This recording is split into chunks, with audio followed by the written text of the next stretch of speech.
chapter 3, which is a little bit of nuts and bolts, a list of names and things that are contained in there. However, we are going to seek to unearth all of the gems and nuggets and jewels that are in there. And there are a few interesting points to be made. Now, you'll notice that the body of your lesson is quite a bit different this week. We just have a little over a page and a half of lesson notes. However, you're going to see that this was a good opportunity for us to kind of make some connections with this chapter and all the information that's connected in there, and also with like this map that I presented you, and we're going to see how this lays out, and also some archaeological discoveries that confirm the Bible.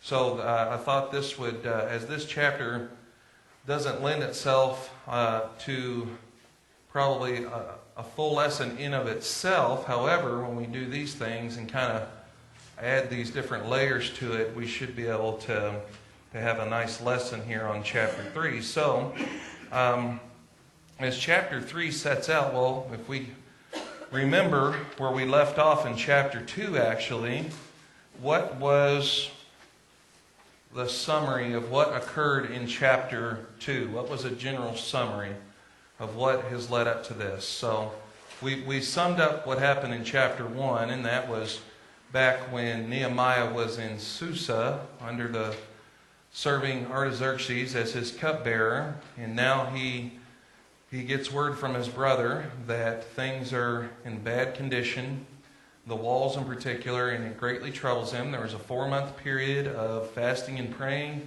and planning that Nehemiah was involved in, and then he has the opportunity to present his request to Artaxerxes, and through the honoring of his fasting and prayers and his planning, his intent to do something, God provides the opportunity, and he is ready to step in and take advantage of it, and he does so. So he comes to Jerusalem in chapter 2, and he begins to what? Okay, before he does that, what did he do before he shared his plan with the people? He did something. Okay, yeah.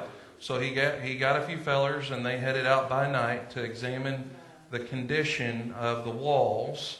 And once he had gathered that information, then took his general plan and nailed down the specifics, then he presented it to the people, the officials, the nobles, and the people, right? And they were upset and did not think that it was something that could be accomplished, and gave him a lot of grief about it, right? Let us arise and build, right? So he fired them up. He was a good communicator, motivator, leader. He communicated in such a way that rallied the entire group of people to do something, to set out and to tackle an amazing situation, something that was going to be a very difficult task. And so we come now to the beginning of chapter 3, and before, there was one other thing that popped up on the radar here that's really going to come into play when we get into chapter 4. One other thing that occurred once they had determined to work. There was one other thing that occurred that is necessary to note, that's really going to show up in chapter 4. And what was that? Okay, so primarily we have Sanballat and Tobiah, right? Those two fellas. Yep, yeah, and then so they started out, and then they brought in Geshem the Arab, so that they brought in him as well to continue to harass them a little bit. You know, at this point, we're going to see early in chapter 4, when we have those two fellows, Sanballat and Tobiah, I got to thinking of you ever seen the two old guys on the Muppets that sit up in the balcony and they just ridicule and give Kermit and the buddies a hard time about what they're doing as a joke? And early on, they start off kind of like those two. I think it's Waldorf and Stabler's their name. So that'll be our nickname early on for these guys, is they're just hurling insults. But as we'll see in chapter 4, they get a little more aggressive following the name calling and all that stuff. So we have now chapter 3, and it begins with the statement, "Then Eliashib the high priest arose with his brothers, the priests, and built the sheep gate. They consecrated it and hung its doors. They consecrated the wall to the Tower of the 100 and the Tower of Hananel." Now, in our notes, we have here, beginning here with Eliashib the high priest. We try to highlight some of the main characters, and so we have him mentioned here right off the bat. And the high priest was this fella, and he was the high priest when Nehemiah rebuilt the walls, energetic in building the sheep gate, sanctifying and setting up its doors. But relationship to Tobiah the Ammonite outweighed regard for the sanctity of the temple. So we're going to see here that he had some sort of a relationship with Tobiah, whether it was how that relationship was founded. And he allowed Tobiah to do some things that we're going to see later on in chapter 13. Nehemiah was angry with him for preparing a room therein for his pagan connection, in opposition to God's prohibition. His grandson, too, had married the pagan Horonite Sanballat's daughter. So he's tied in pretty tight with these two fellas, isn't he? So that's not going to sit well with Nehemiah. We're going to see later in the book. And of course, as Nehemiah, has no spine, just does nothing about it. No, we'll see what he does. So there's some more information there about the way, or about what's going to occur with Eliashib, but he's a fellow that's going to show up again. So we see here right off the bat that he and his brothers, if he was the high priest, and his brothers then were most likely what? Priest, right? They sanctified and they consecrated the wall and the gate itself. So then, as we move through here, we're going to sum up some of the main points from chapter 3 from Doc Smith's book. And we have this quote here: Nehemiah's plan was for the entire wall to go up simultaneously. He assigned each of some 40 segments of the wall to a group of builders. The list is full of heterogeneous groups working side by side for the common good of the community. Families, communities, craftsmen. Example would be goldsmiths and the perfumer in verse 8, and trades, merchants in verse 31. So, what are your thoughts on this undertaking? You guys recall what it's estimated, the amount of the in length of wall that we were talking about? You guys can recall about what it's estimated?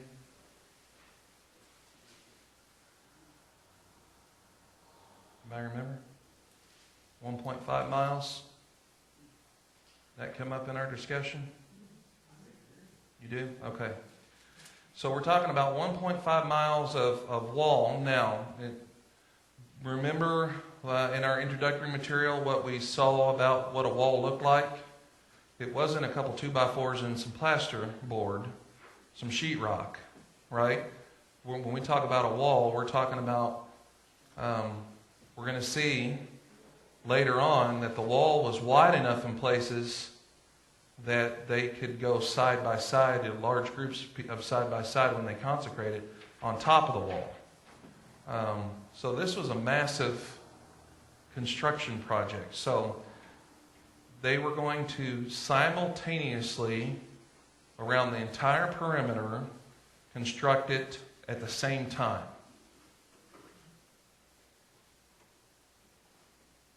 What are your thoughts on that? A lot of planning, okay. That Nehemiah was going to take an incredible amount of organizing and good leadership. What else? Okay, a lot of cooperation and working together. What else? They wanted it done quick. Okay, they did want it done. Yes, that's right. Yeah, they wanted it done quickly. Why would that be important? Okay. Now think about this, and we're going to see how this plays out. If up until this point they didn't have a wall, so they were susceptible. So once their enemies begin witnessing construction, what does that mean? The window's closing. The window of opportunity is closing. So it was necessary from a strategic standpoint that the wall go up quickly. Now, again, that's very wise, because if they just did this section, everybody rallied together and did this quarter-mile section, but then you had 3/4 mile that was left unprotected, it's, you're still susceptible. So it was necessary that they, for logical reasons and other reasons as well. Now, that complicates matters because, as you know, they weren't able to, the foreman of the job wasn't able to go on channel 2.2 on his walkie-talkie and talk to this set of workers at this section. And logistically, I'm sure it was very, very tricky for someone to manage this project. So, very interesting to think about the entire wall going up in some 40 segments. So 40 sub-crews that are working. Now these were trained and skilled craftsmen on all these places, right? No, it was anybody and everybody. That word where it says heterogeneous groups, that means it's a mixed bag. Anybody and everybody. Now Nehemiah 3 contains another one of those honor rolls of faith which are characteristic of the post-exilic literature. So this chapter as a whole is kind of... Let me ask you this question. Why is this in here? Why is it necessary that this stuff's even in here at all?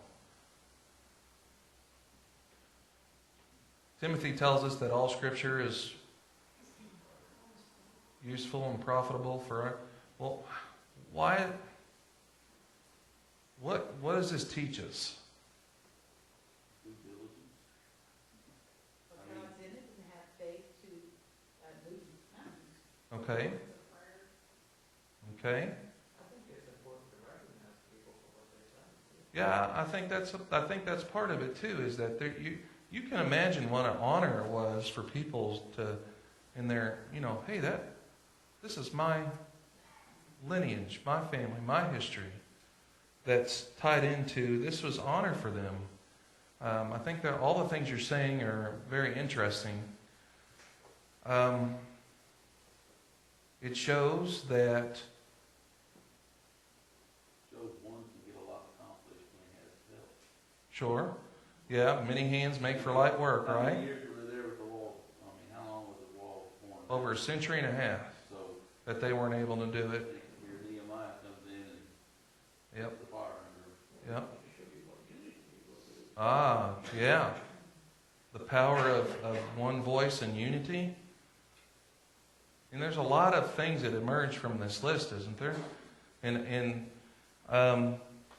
it shows, there's a lot of principles that emerge from a list like this. So this on a roll of faith, as it were. This is a very interesting thing. Now, as we move on here, we're going to see all good thoughts. I appreciate your interaction with me here on this. Now, there are 10 gates are listed. Now, the story of the wall building centers around these gates. So these are kind of like the markers when Nehemiah is discussing things, and these are kind of the focal points for different spots around the perimeter of the wall. And in Nehemiah 12:39, 2 other gates are mentioned. So we have a discrepancy here, right?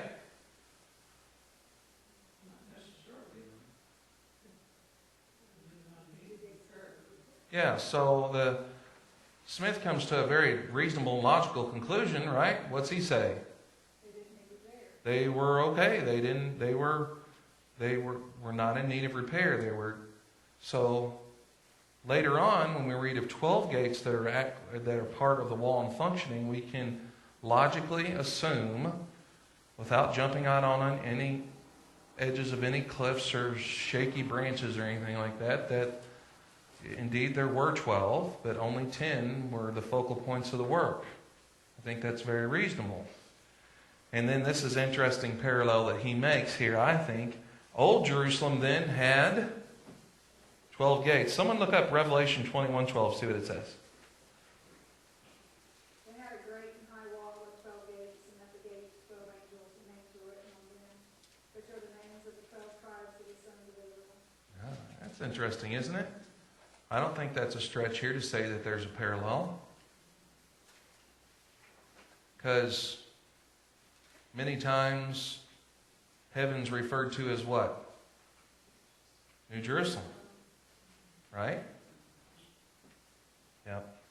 This is one of those times when if you want to say that the numbers, that there's some correlations, I would say that yes, this is in fact one that very interesting parallel here. Old Jerusalem then had 12 gates, and New Jerusalem had 12 as well.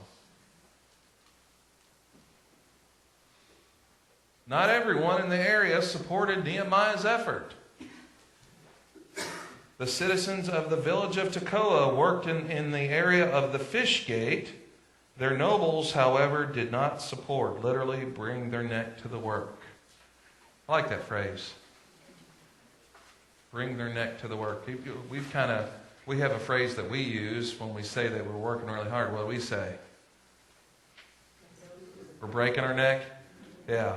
So now this thought here, now this is unrelated, but have you come across this place Tekoa before? We studied it not too long ago. There was a prophet, Amos was from Tekoa. So this was his homeland. So the uppity-uppities here, the nobles, are like, no thanks, we're good. However, everybody else in that area, so it says that their nobles, however, did not support. So they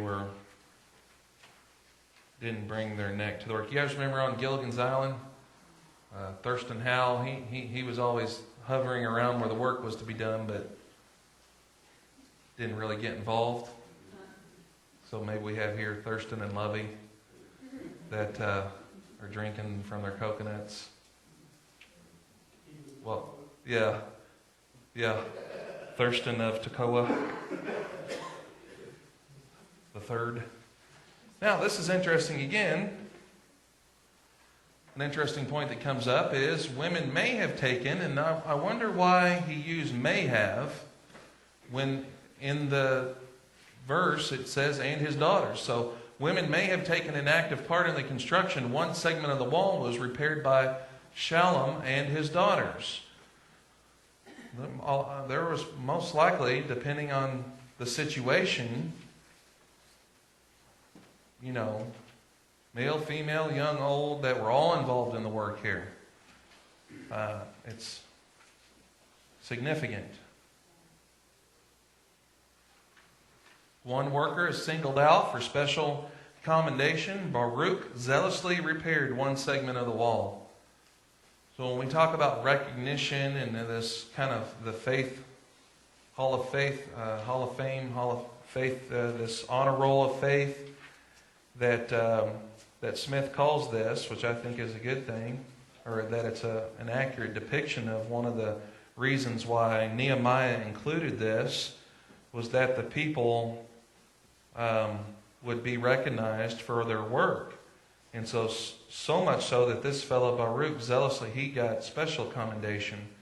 And then it also says that there were 7 groups who did double duty. And then the statement goes, thank God for those blessed souls who do more than their share of kingdom work. Now, it's the goal of any leadership to involve as many people that are involved in the body of Christ to share in the work. I mean, that's always one of the things, and that's one thing that over the years, I would say that we're on the better side of the 80-20 rule. You guys remember the 80-20 rule as it applies to work in the church and also giving? You guys familiar with that? What do we mean by that? Someone know how it breaks down? Yes. So 20% of the people do 80% of the work. That's the way that, and then the statistics bear out also that same thing on giving. Well, I've not sat down and checked off boxes and done a full statistical analysis. Over my 11 some odd years here, I think we do a little better than that as a whole. Now, we always have room to improve, and that's one of our goals for 2017 as a leadership is more involvement across the entire congregation in things. But for those that do more than their share, thank God for them. It's a good thing. Now, we're pretty much, we could, at this point, run out of material. So what we've included in this lesson are a couple addendums.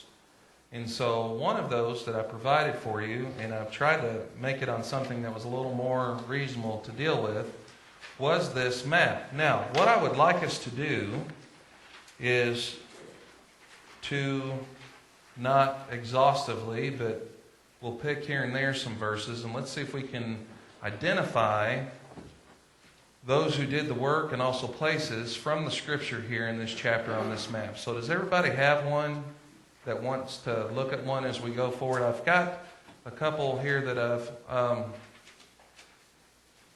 put here in the slides, but again, this is going to look, obviously you're not going to be able to read the text, but you might be able to see if I'm referencing something in this area, you can look on your map, so that's why I put them up. And then I've got a zoomed in of the right side of your map, or this is the left side of your map, and then the right side. So we'll go back and forth between these, but let's look at some verses here. Well, let's start, why don't we just start with the work that Eliashib did. So he and his brothers worked on what's called the sheep gate. So let's see if we can identify the sheep gate. Okay. Anybody find it? Okay, everybody see it? Now, if we were looking at this map, right in this area is the sheep gate, right? No? Right over in this area, yeah. Now, at this end of the map as we see it in the city as a whole, what's the key thing on this end of the map? What do we see on there? What's there? The temple's at this end, right? The Temple Mount. Okay? So, kind of interesting that near the temple area that he has the high priest. So he didn't send the high priest all the way down to the Pool of Siloam and the Dung Gate, down on the other end. So they kind of got to hang out where they were used to being around. So that's interesting that Nehemiah appointed them to work on that. Again, some wisdom there, I think. Yes. Yeah, I was just going to point that out. If you take your map, and if you want to look at it like that, if you put it like that, you're pretty much looking at north and south. So north, it's running this way. So this is the east side, west side, north, and south. So when it refers to the southwest area, you're talking over here, southeast area. And then so north-south pretty much runs this direction. Yeah, because we're going to look at some archaeological stuff, and it refers to the directional aspects of it. And when they talk about the east and the west, this is what we're referring to. So we have there also the Tower of the 100 and the Tower of Hananel. So these towers, okay, you guys locate those near the sheep gate? So we're talking about right here and here. Let me go to this slide here. Okay, there's a little easier to see. Those two towers right there. Okay, near the temple. So they did this gate. So pretty much this area from the towers to the gates, they repaired that section of the wall.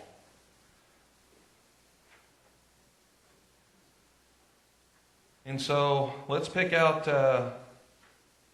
the fish gate. Let's look at the fish gate. Okay, so we look here, the fish gate. If you run southwest from there, is right here.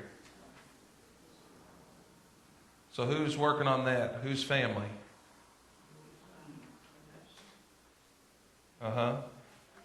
Hesanaah. Yeah.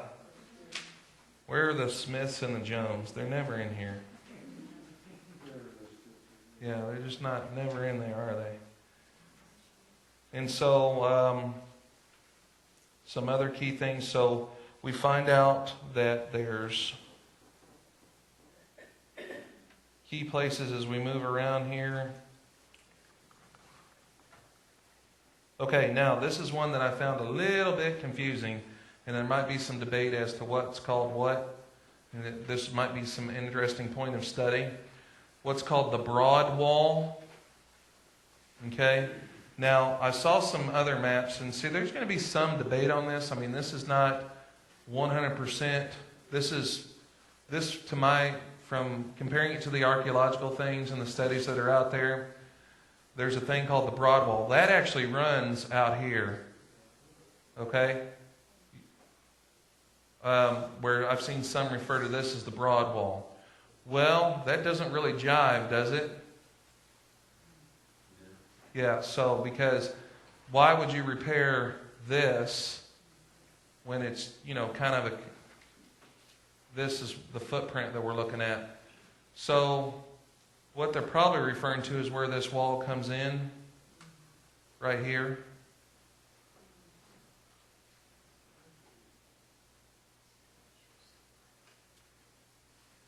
But I've seen some of this, see, all the way over where it says does that say the broad wall ruined?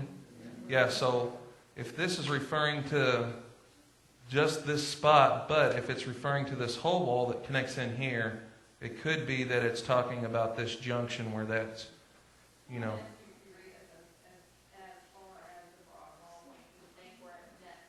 Yes, yeah. That's an excellent thing there.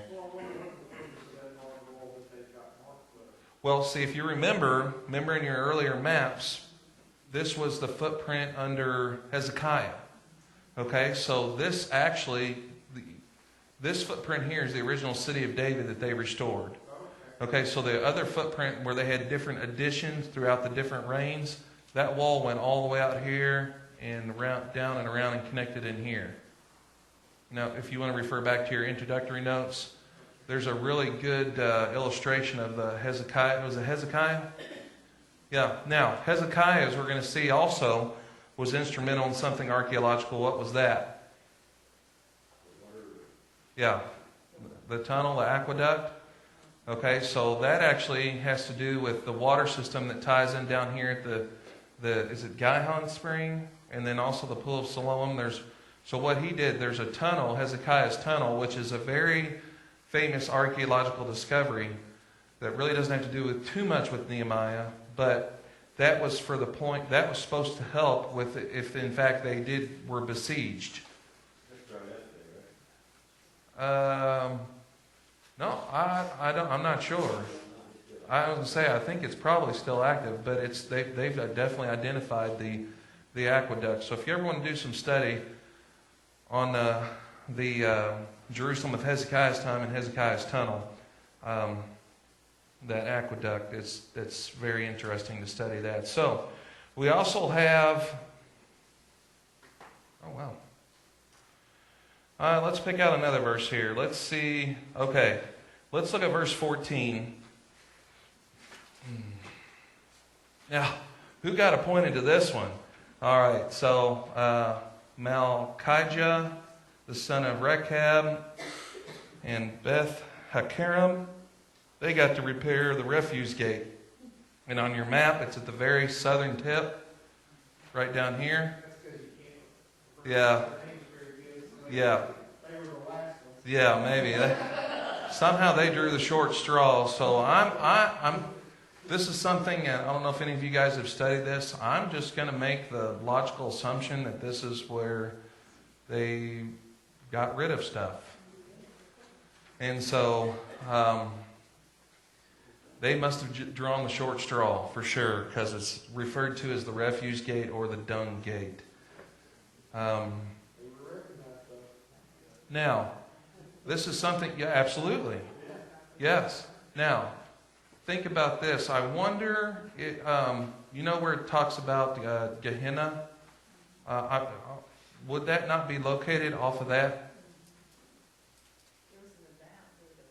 Yeah, so that actually heads down to the valley there, what's called the Kidron Valley. I would like to do some research on that, but I wonder, because... Yeah. Okay. So anyway, they must have drawn the short straw there. So let's look at one other location here. Let's see if we can identify maybe one other gate. Let's look at verse 28, the horse gate. Okay? So on here, if you come from up on, it's going to be up on the northeast corner, if you want to call that a corner, this area, right? And then the water gate, not Nixon, no, that's the, yeah, so, yeah, that's right in this area. Now, these things,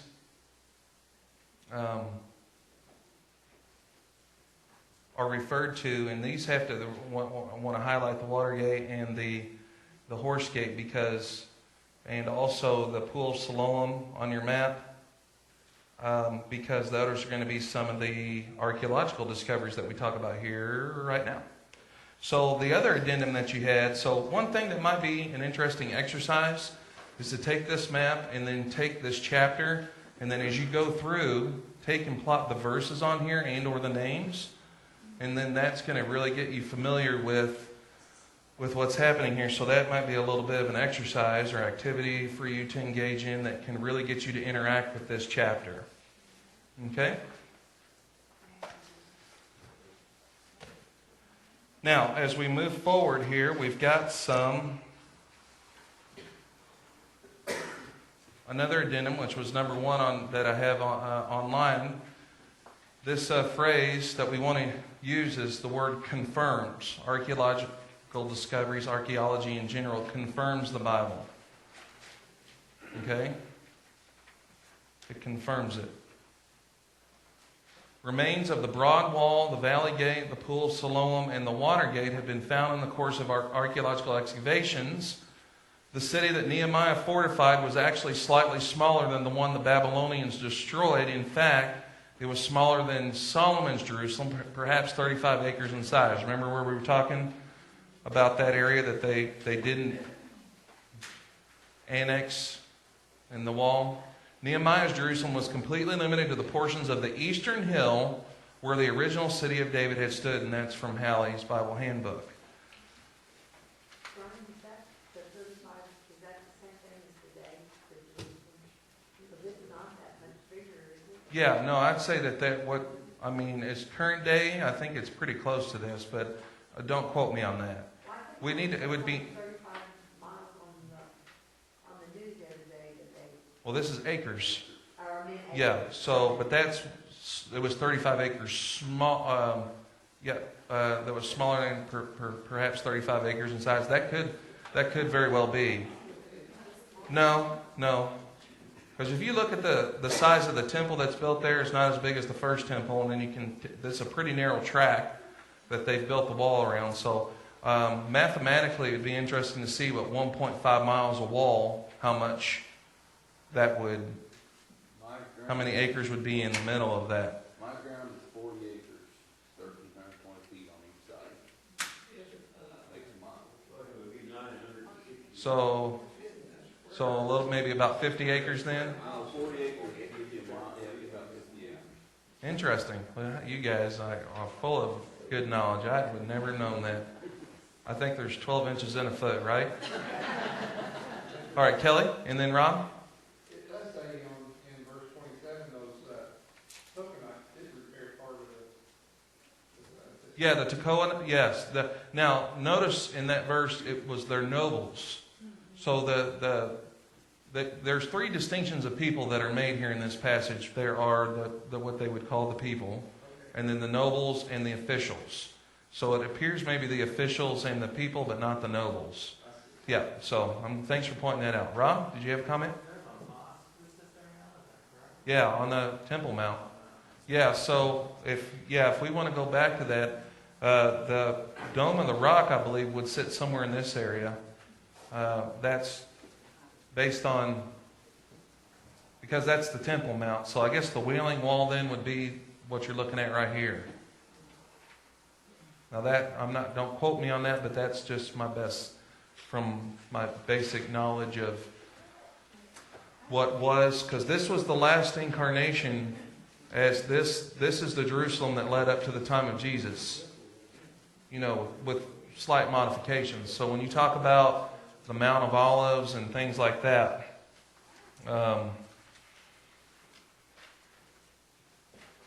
that's going to be on here as well. So we talk about archaeology. We have some things here. These are the pictures that I've included in these were from articles that were pulled from some different things that I found online. One of them being, Paul, what's the name of the magazine that you? Biblical archaeology. Biblical Archaeology. Is it Today, or is it just, that's the title, Biblical Archaeology? Yeah, BAR, right? Is what, review? Yeah, BAR is what it's referred to. So that's a peer-reviewed archaeological thing, and one of these is from that, I believe. So when we talk about this biblical wall located, archaeologists said this was in November 30th, 2007. A wall mentioned in the Bible and long sought by archaeologists apparently has been found, an Israeli archaeologist says.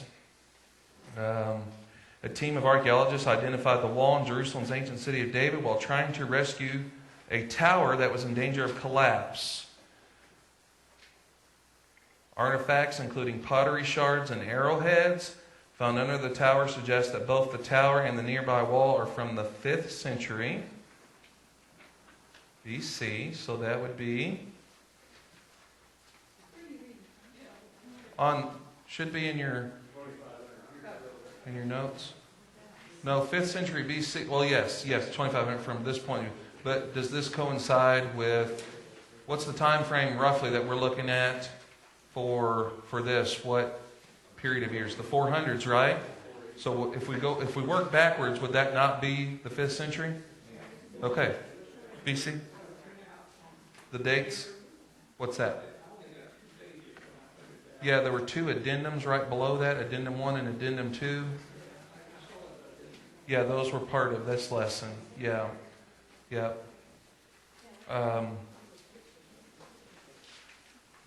Well, here. There's a couple extra here. Yep. So you should go to the page 3 will be where this is from the front there, because you've got your page 1 and 2 should be the outline, and then page 3 should be this article here. And so it's interesting. The new findings suggest that the structure was part of the same city wall the Bible says Nehemiah built. The Bible's book of Nehemiah gives a detailed description of construction of the wall. Now, could this be another reason why this is included in the text? This is pretty detailed, right? As far as when you look at this description of the construction and what was done and what it was named and how it was. This is very detailed. And so we've got this here that you can read through.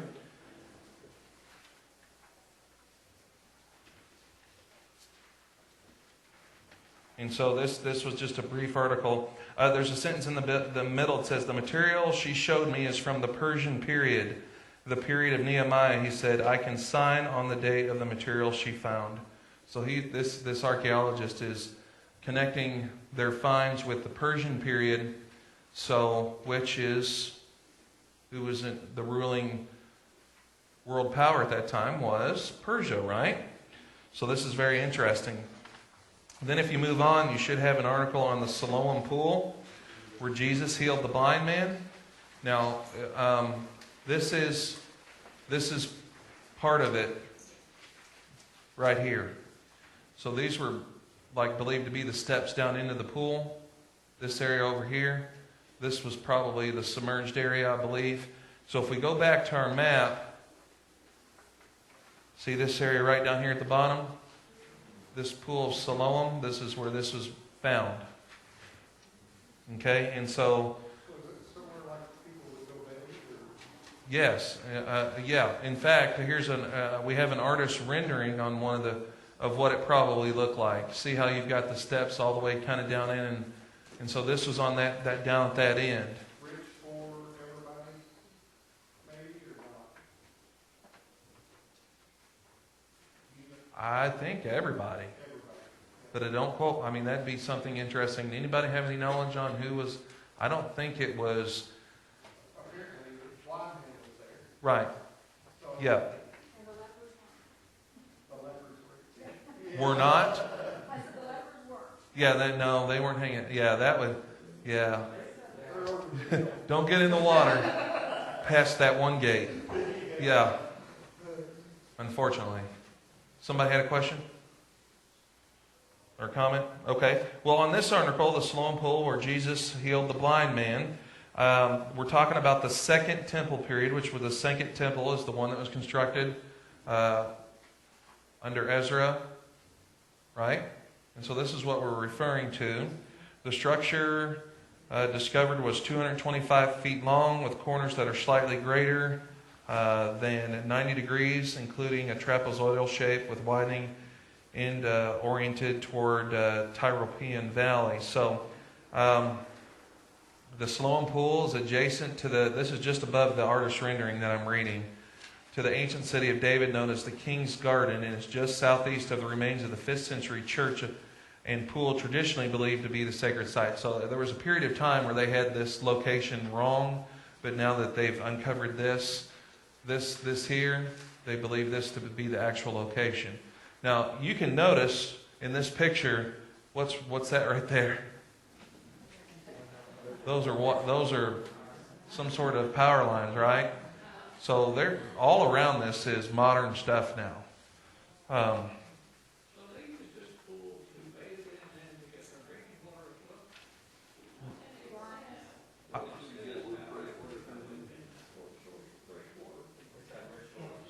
Are you down below the artist rendering here?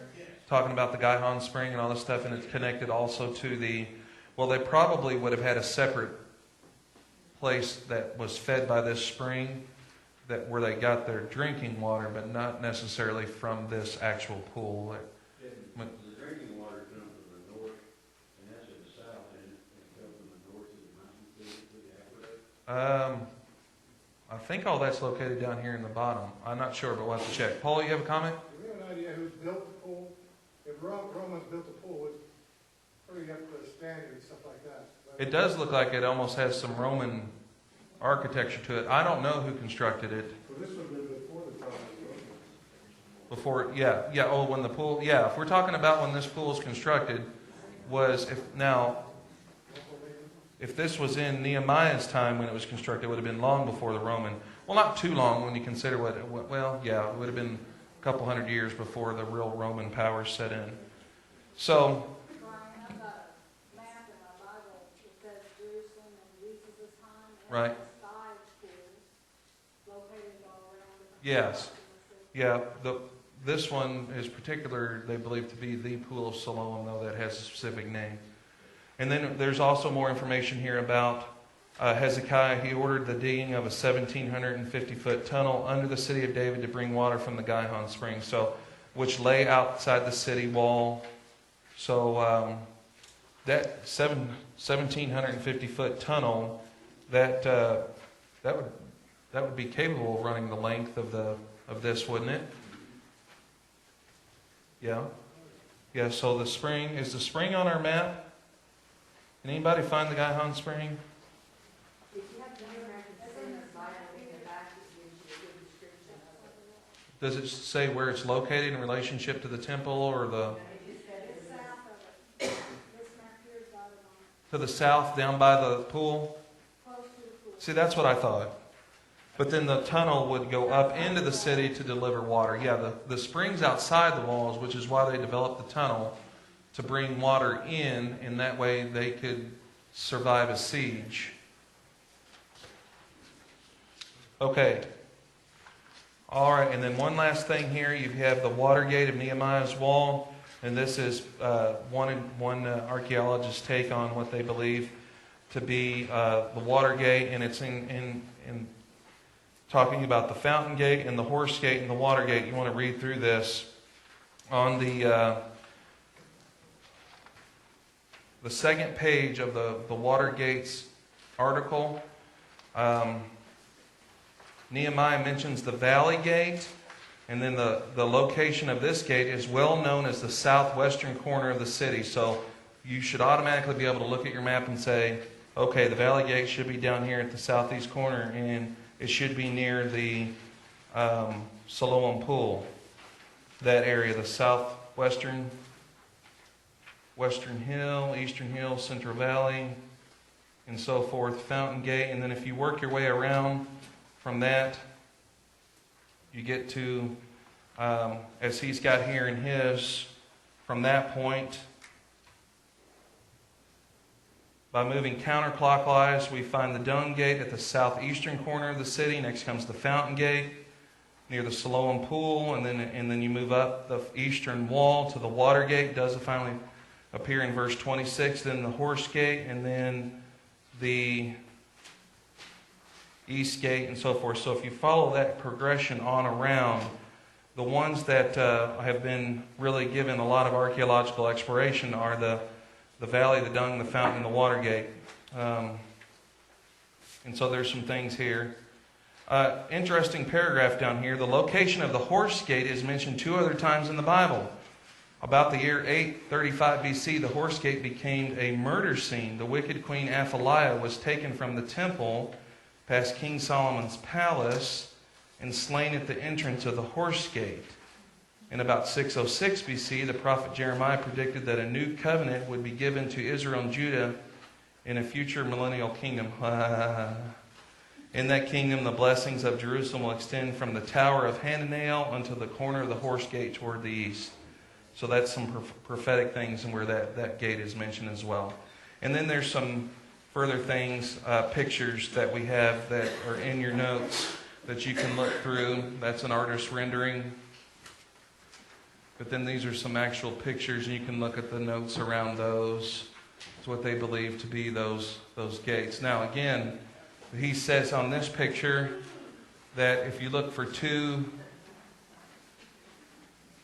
windows here, that this area right down here is what's referring to on that one. And so I've blown that up here for you, so that's actually right here. But as you can see, there's modern buildings that are built around it.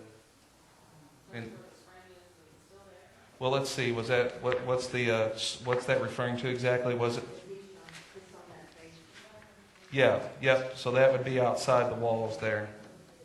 Yeah. So that's right there.